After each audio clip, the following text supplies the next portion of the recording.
के भरोसे रहने दो, जो मिलेगा सब स्वीकार है, चाहे जय हो चाहे पराजय हो।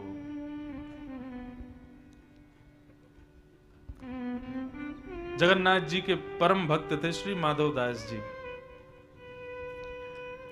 एक बार एक काशी का बहुत बड़ा विद्वान होने में ना एक कभी कभी दोष आ जाता है। क्या? दूसरों को हराने की भावना, मुझसे ज्यादा कोई श्रेष्ठ नहीं है, ऐसी सोच। इसलिए कभी कभी इतना ज्यादा भी पढ़ा लिखा नहीं होना चाहिए कि आप दूसरों को कुछ समझो ही ना। मैं तो कहता हूं जिस वस्तु से, जिस पदवी से सरलता और सहजता मानव के हृदय से निकल जाए ना, ऐसी पदवी राक्षसत्व से कम नहीं है। और जिस पदवी पर रह करके भी तुम सरल बने रहो, वो भले ही छोटी सी क्यों ना हो, उसको भी सर्वश्रेष्ठ मानो।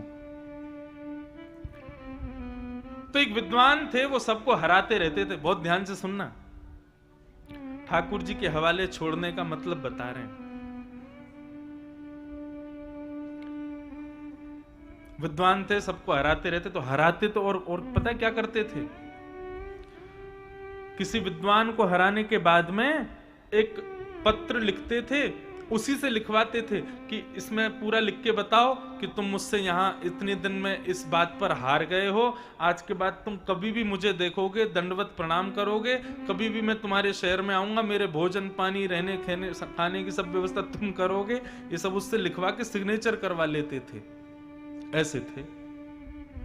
तो एक बार वो जगन्नाथपुरी आए। जगन्नाथपुरी में आके उन्होंने पूछा, यहां कोई विद्वान है क्या? तो किसी ने माधवदास जी का नाम बता दिया। माधवदास जी तो अनन्य भक्त थे ठाकुर जी के।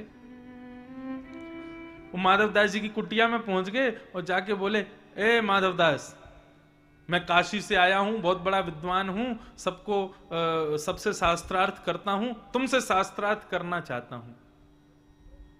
माधवदास जी बोले, शास्त्रार्थ प्रारंभ से पहले ही मैं अपनी हार स्वीकार करता हूं।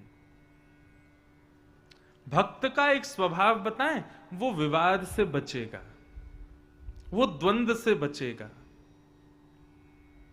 वैष्णव का स्वभाव नहीं होता विवाद में पड़ना। कहीं विवादात्मक स्थिति प्रकट होती है, सबसे पहले या तो वैष्णव दो काम करेगा, या तो रोकने का प्रयास करेगा और नहीं रुक रहा होगा तो चला जाएगा। खड़े होकर के तमाशा देखने वाले वैष्णव नहीं हो सकते, ठाकुर जी के भक्त नहीं हो सकते, विवाद से बचते हैं। तो माधवदास जी ने पहले याद जोड़ दिया, मैं अपनी हार स्वीकार करता हूं, मैं हार गया।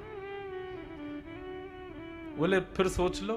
बोले मैंने सोच लिया कि मेरी हार है, अब आप आज्ञा कीजिए, जो आप कहेंगे मैं करने को तैयार हूं। उन्होंने दे दिया पत्र, लिखो इस पर पूरा कि जगन्नाथपुरी में इस स्थिति को मैं इन व्यक्ति से अपनी हार स्वीकार करता हूं, आइंदा से ये कभी भी जगन्नाथपुरी आएंगे, इनके खाने पीने सोने की सब व्यवस्था मैं करूंगा, आदि आदि वो सब करके।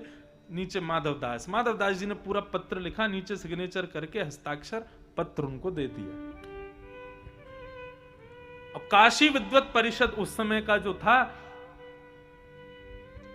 जगह जगह जाते थे, जगह जगह से पत्र लेके आते, काशी विद्वत परिषद के लोगों को दिखाते थे, तब उनकी काशी में और उनका नाम होता था।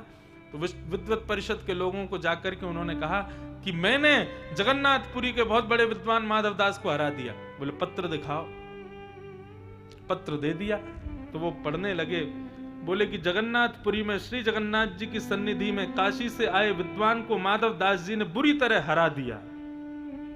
आइंदा से ये जब कभी भी जगन्नाथपुरी आएंगे माधवदास को दंडवत प्रणाम करेंगे। उसमें लिखा था और नीचे माधवदास। बोले तुम तो कह रहे थे तुम इनको हरा के आए हो, इसमें तो उल्टा लिखा है।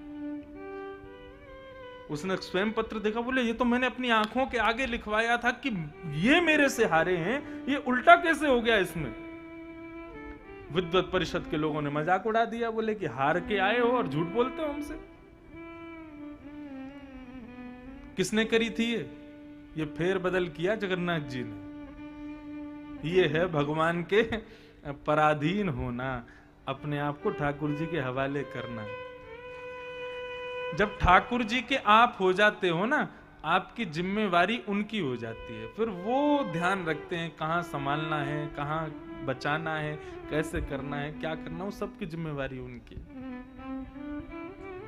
वो विद्वान फिर से लौट के गए और माधव दास जी को जाके सुनाने लगे। बोले तुमने गलत सलत लिख दिया, इसमें ये सब क्या लिखा? तो माधव दास जी ने पढ़ा, बोले भैया मैंने ये नहीं लिखा था, मैंने तो अपनी पराजय ही लिखी थी, ये बदल कैसे गई मुझे नहीं पता।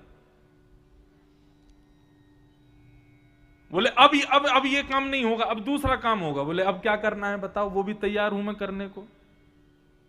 बोले अब ये होगा कि हम दोनों में शास्त्रार्थ होगा और जो हारेगा उसको चप्पलों की माला पहना करके, मुख पर काजल पूरा कालित पोत करके उसको गधे की सवारी करवाएंगे जगन्नाथपुरी में। माधव दास जी बोले मुझे स्वीकार है। बोले शास्त्रार्थ? बोले नहीं शास्त्रार्थ नहीं करना, मैं हार गया।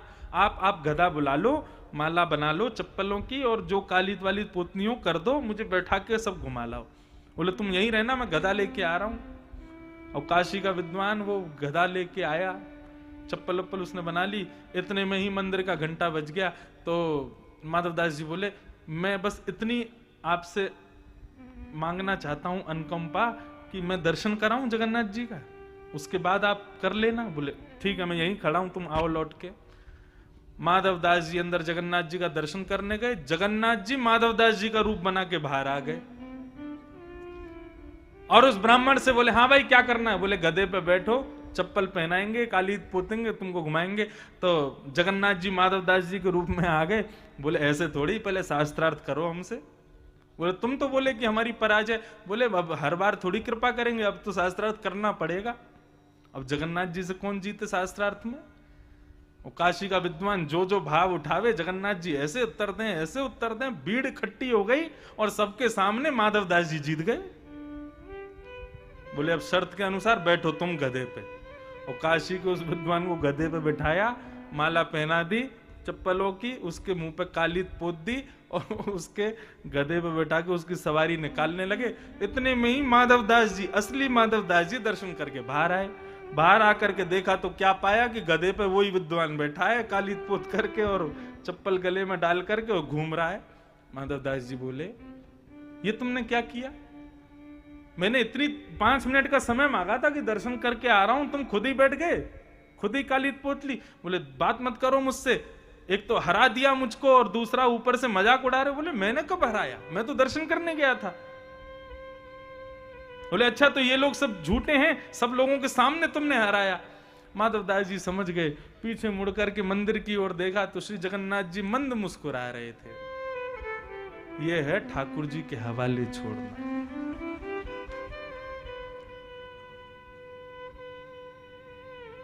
अपना कर्म अपने अनुसार करो, अपने पर निर्भर होके करो, परंतु फल ठाकुर जी पर छोड़ दो। यदि आप वैष्णव हो, उनके सच्चे प्रेमी हो, वो आपको गिरने नहीं देंगे।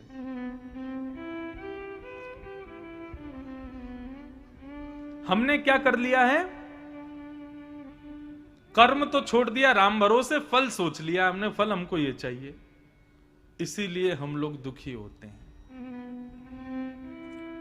दुख की निवृत्ति का एक ही उपाय है। जैसे छोटा बालक, छोटा बालक जब जन्म लेता है ना, तो किसके आसरतु होता है? अपनी मां के आसरतु होता है। जब भूख लगेगी खाना खिला देगी, प्यास लगेगी पानी पिला देगी, जब नहाने का सही समय होगा नहला देगी, उठने का सही समय होगा उठा देगी। पूरे दिन सोता रहता है, मां के भरोसे पड़ा रहता है। ऐसे ही ठाकुर जी के भरोसे अपने जीवन को, कर्म तो पूर्ण करो लेकिन फल को ठाकुर जी के भरोसे छोड़ दो। आपके लिए जो उपयोगी होगा, जो श्रेष्ठ होगा, ठाकुर जी वही आपको प्रदान करेंगे।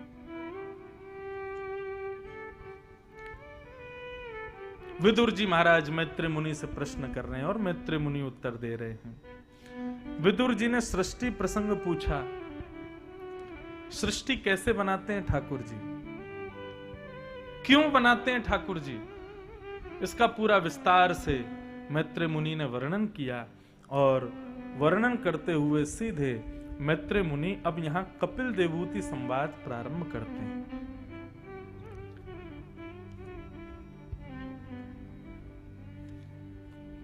ब्रह्मा जी ने पृथ्वी का निर्माण किया और पृथ्वी पर प्रथम मानव के रूप में स्वयंभू मनु और शत्रुपा ये दो लोग पधारे।